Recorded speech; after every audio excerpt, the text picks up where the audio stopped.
We're going to look at a topic called antibiotic resistance. To get the most out of this presentation, you need to ensure that you have a pen and paper ready to answer some quick pause point questions to check your own understanding. I'll allow you to pause the video now to quickly go get those supplies.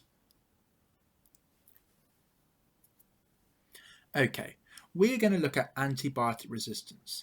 Antibiotic resistance occurs in bacteria, which are unicellular prokaryotes that reproduce by binary fission. Binary fission refers to a process in which one bacteria splits into two bacteria.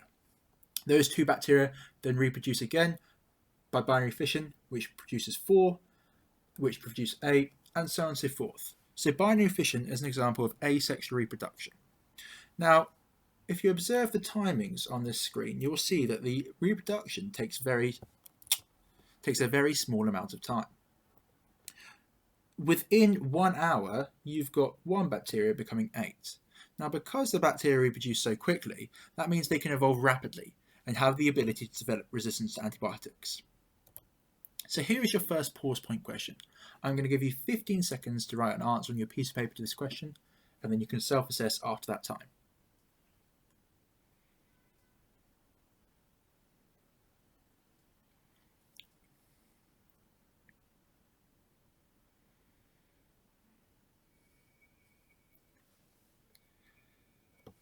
So the correct answer to this question is that bacteria are able to evolve quickly because they reproduce quickly. But how does this lead to antibiotic resistance? Well, this is due to a mutation. A mutation is a random change in the DNA of an organism. Mutations may be harmful or harmless, or maybe even helpful to an organism. Now, because mutations are changes to the DNA, they can be passed on to the organism's offspring. In a population of bacteria, random mutations occur in the DNA all the time.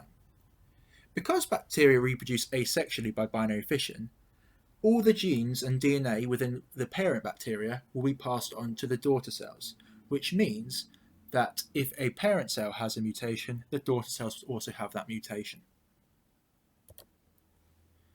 Here's your next pause point question. I'll give you another 15 seconds for this. Your time starts now.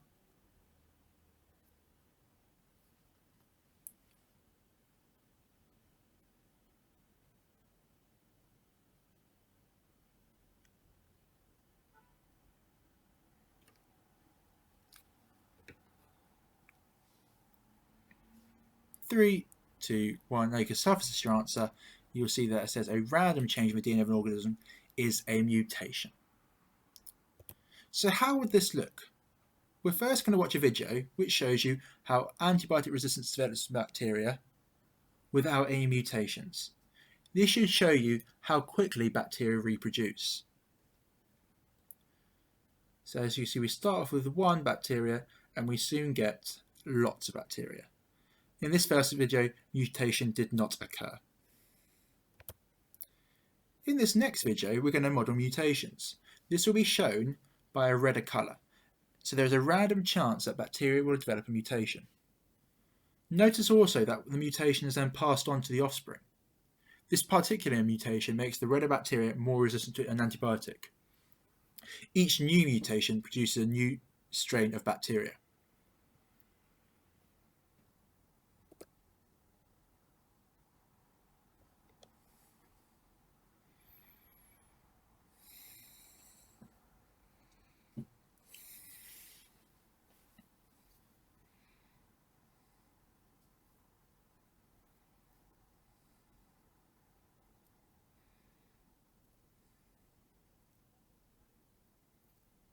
So as you can see, we've got an increased prevalence of the strain of antibiotic-resistant bacteria, which means we have more of them within the population.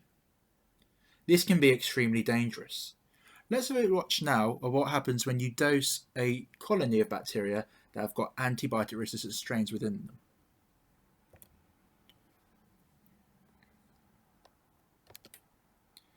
So this time we're going to dose our colony with several rounds of antibiotic. The antibiotic is more likely to kill the less resistant bacteria. However, if the antibiotic isn't strong enough, or taken often enough, or for long enough even, over time the average level of resistance in the population increases as less resistant bacteria are killed off. Eventually, you're left with a population of bacteria that has a very high level of antibiotic resistance and is potentially very dangerous. You will notice that each dose of antibiotic is represented by a white circle, and that on the right hand side you will see your average level of resistance within the colony population.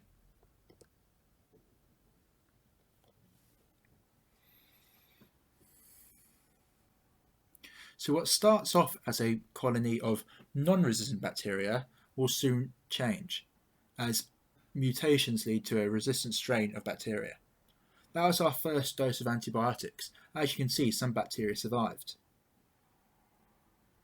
Then another dose, and as you can see, the bacteria that are surviving are those resistant strains, which now have a very high prevalence within the population, leading to a very high average resistance to antibiotics. This can be very, very dangerous, and we'll talk about how we can avoid this in the next slide.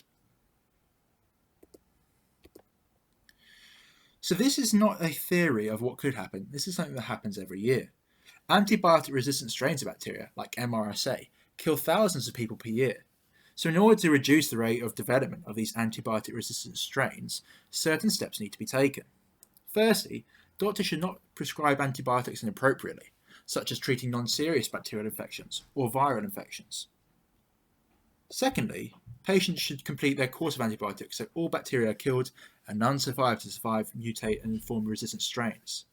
And finally, the agricultural use of antibiotics should be resistant, so we shouldn't be using antibiotics in farming. I hope you found this video helpful. If you have any questions, feel free to get in touch with anyone at school or speak to me directly.